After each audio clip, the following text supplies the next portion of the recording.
Hello, Meenu. Hello, how are you? I'm great, thank you. Thank you for asking. How are you doing? I'm doing great, Hazel. So, I think first session with me. Yes, yes. It is my very first session with you. So, my name is Meenu. I'm from Delhi and I have been teaching spoken English on my YouTube channel for about 3.5 years now. So, let me start with my introduction. Right. So, my name is Hazel. I've been taking English language and literature for over 20 years, out of which 15 years, 16 years were for regular institutions and 4 years online. So, over these years, I've gathered a lot of information and tips and tricks with which I can help my learners overcome their ordeals and challenges that they face while learning English, especially while to speak. All right. So I'm a mother of two children. Currently, I'm residing in my hometown, which is in Kerala. I've got lots of hobbies. I'm a painter. I do acrylic and oil on canvas, fabric and glass painting. I'm into clay modeling as well. I read as much as I can. I'm a prolific writer. I compose poems. I've got my own blog. And currently, I'm working on a collection of short stories and a novel. And I'm also a musician. I play three instruments and I sing as well. So this is all about me. Oh, wow, that's great. What an active person. Thank you. Where are you basically from? Were you born there only in Kerala? No, I was not. Okay. I was raised in the UAE because my parents were working there. Okay. So, that is why actually your accent is not like Indian English accent. It feels different. Yeah. The thing is, where I grew up, we were made to read a lot, and we initially we had a couple of native speakers and who were teaching us because back in when I was a girl, was a student in UAE, we did not have a formal school. Today, what you see as Dubai or Abu Dhabi is not what it used to be. I was raised in Abu Dhabi, by the way, but it was just sand dunes, and some more. So we didn't have a formal school. It had started later on by the embassy for Indian children. Before that, it was informal schools, and it was conducted by some native teachers and those teachers who were available at you at Abu Dhabi at that point of time. So this was something that I was used to. And yes, constantly talking in English and listening to English and reading volumes and volumes of book. I mean, like I said, I'm an avid reader. That just increases your vocabulary and yes, your exposure as well. So many of my viewers say that they can understand English, but they can't speak English.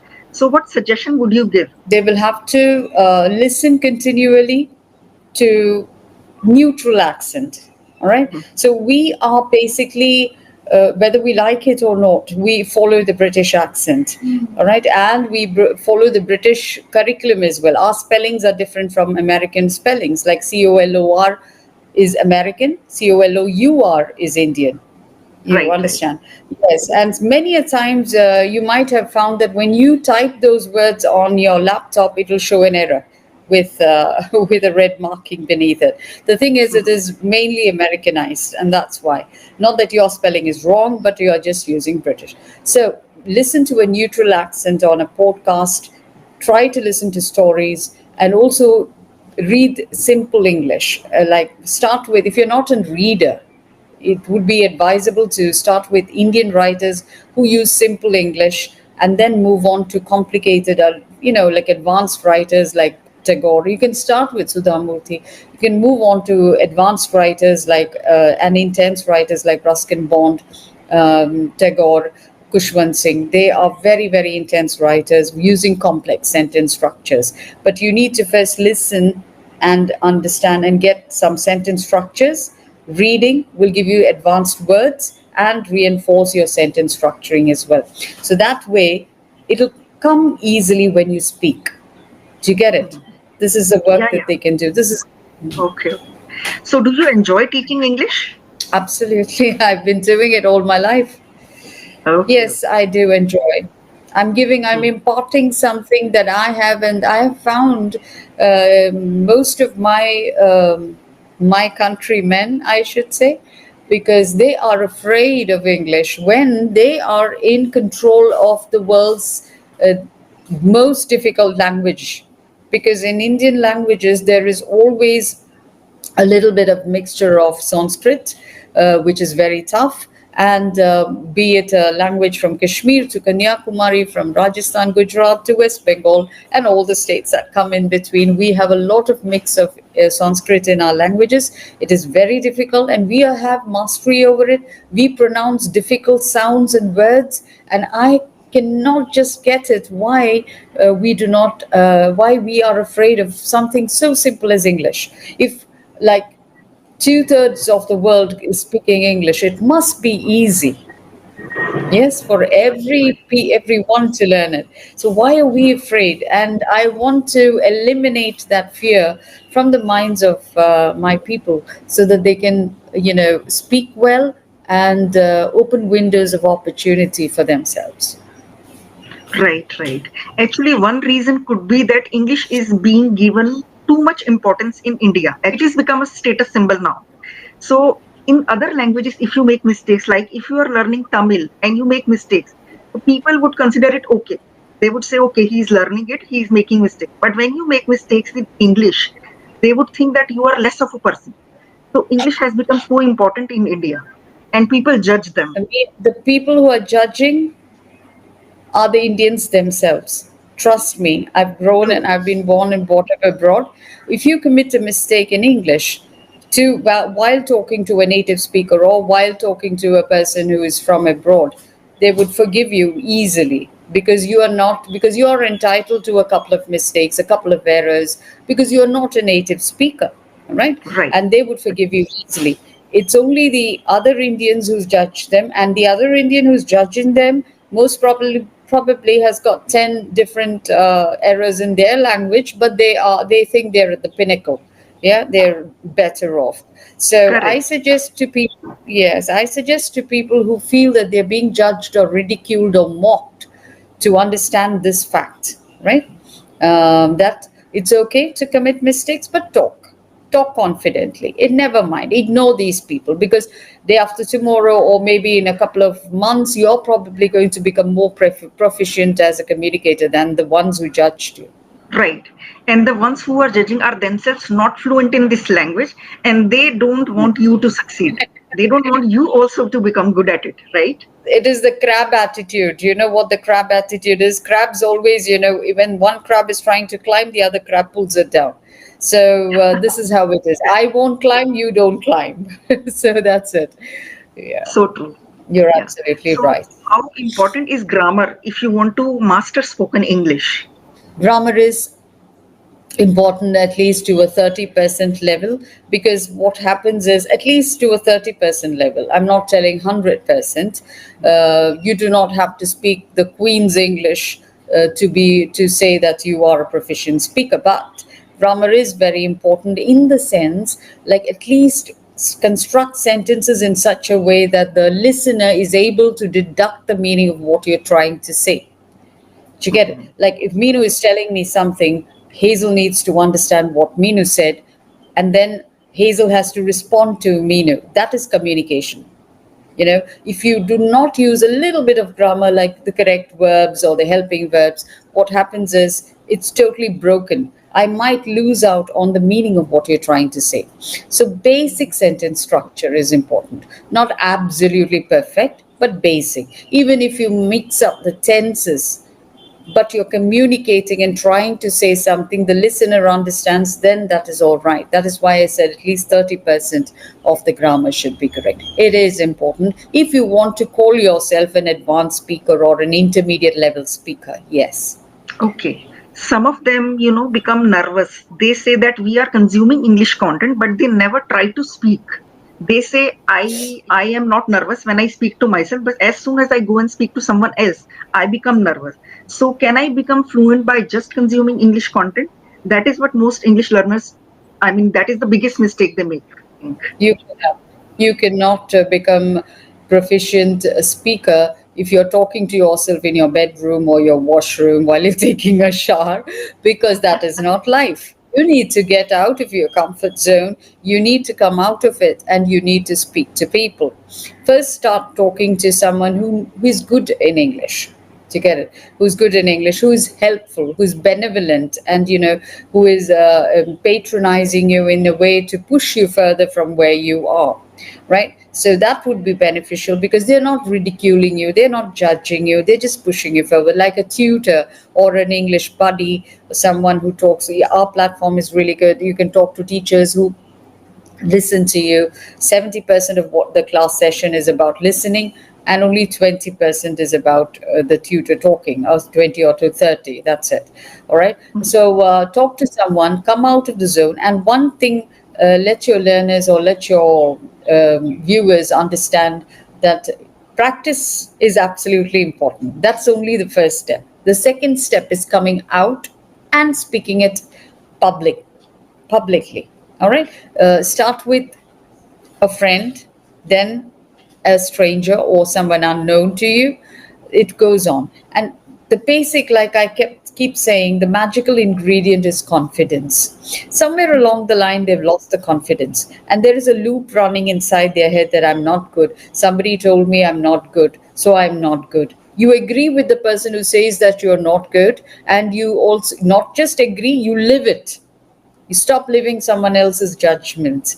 You need to come out of it. What you need to do is you need to put yourself out there. Just talk.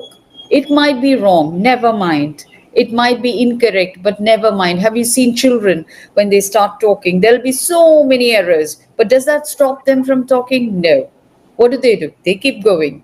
So by the time they're in grade 9 or grade 8, they become proficient speakers because they're Correct. not living someone else's judgment. Their friends would ridicule them. Hey, your English is not good. Hey, you made a mistake, and all that. Yeah, but then they would look at them and they'll say, okay, I made a mistake. So what? They might feel sad. They might sulk for a time, but they get back on their feet. They do it again, and they keep going till they get it right. Yeah. So that is what I tell them, that you can't learn any new skill without making mistakes. So making mistakes is necessary, right? Okay, I would like to know about your children. What are your children doing? My daughter is a postgraduate and she's teaching in an IGSE school in Chennai. And my son is pursuing his flying classes in Delhi. He's aiming to become a pilot like his father. So, yes, this is what my children are doing Okay. right So now. both of them have moved out. So you are with your husband in Yeah. Kerala, right? Yeah. No, my husband's also a pilot, so I can't. If you ask me at this point of time, I wouldn't know where my husband is up. Absolutely, probably is flying. Yeah. Yes. So I am rooted in Kerala. So anyone who wants to visit me can come here and see me. That's it. Okay. Okay. Because someone So needs to be someone there needs to be a base. Yes, for all of them. okay. Okay. That's Okay. So how do you feel when your children went out? I mean, how did you feel at that time? Oh, I'm still feeling it. Actually, both of them moved out between a span of 1 and 2 months. One moved Oh. out by the end of April. Yes, one moved out by the end of April, the other one by end of May. And I am still grappling with the fact that I'm alone. I've just got a pet. I've got 3 adopted pets, a dog and 2 cats, and I'm trying to come to terms with it. Not easy. It's not easy. Being all alone is not easy. Right. So they moved out Yeah, this but then year I only? yes, this April and May. Okay. Yeah. Yeah. So I've So got my learners, I've got my hobbies. I try to do that, but I've not come to terms with it. So I'm still, sort of a little wobbly about this. Yeah. so you feel that the house is empty, the empty nest syndrome, huh? Yes, the empty nest syndrome. But this is the second phase, second leg, all right, of life. So I was just thinking, some people ask me, why do you not go join your daughter in Chennai or your son in Delhi? But that's not the final solution, because once they move on, I can't keep tagging along with them. So this is what it's going to be. Yeah. So Correct. I just decided, let's deal with it right now. I'm young now. When I become older and they move out, that will become even more difficult. So why not deal with it right now? Okay. So they visited on Diwali? Actually, one is here right now. He was sick and down with chickenpox, so he's here with me right now. I'm recuperating him. He's almost done. He'll be returning, and yes, they will come during. No, we are Christians, so we celebrate Christmas. Christmas is a big thing for us. When they get holidays, they do come. Me Coming that is good, you, but yeah, coming is yeah, good. true. Going is Yeah. yeah. So when they go again, then it feels empty again. Yes, yeah. So I was asking you, you told me that you sing, right? So what kind of music do you sing? Well, I learned a couple of voice. I did go for voice training to London School of Music when I was in the UAE, and I was not able to continue because of the lack of teachers available at that point of time.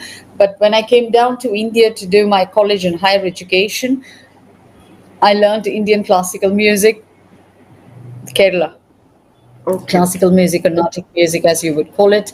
And so that helped me. Mostly, I sing in English. I'm comfortable with English, and then Hindi. I mess up with my language, Malayalam. Is what I feel.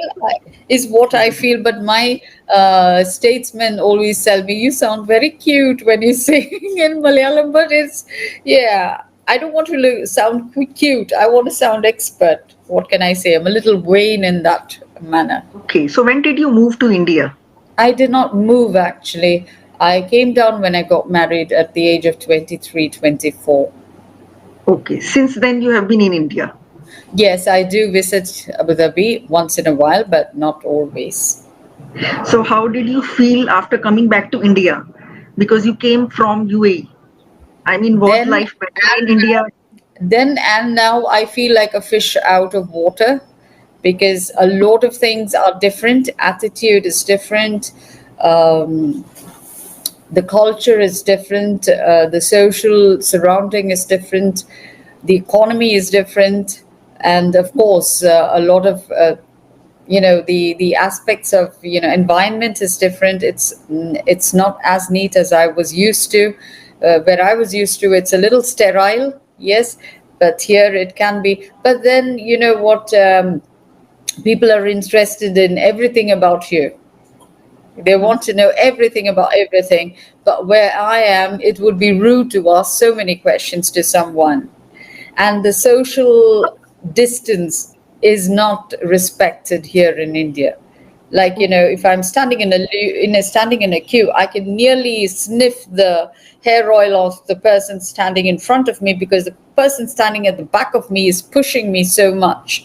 Yes. So, and there are five, six people in front of me, and there was one time I was tempted to turn around and tell the person, "There's no point in you pushing me because you see there are seven people in front of me. It's only after the seventh person that I can get forward, and then you can get forward. What's the point in pushing? Please maintain that." I was tempted to say this, but there's no point. Okay. So you didn't say anything. Okay. Okay. And one thing is, I've understood, but I love my country. And in spite of all the imperfections, it's perfect. So you are I an would Indian not because want. by face I thought you were born in Dubai, in UAE. Yes, By I am. looking at your face, you are Yes, an I am. Indian.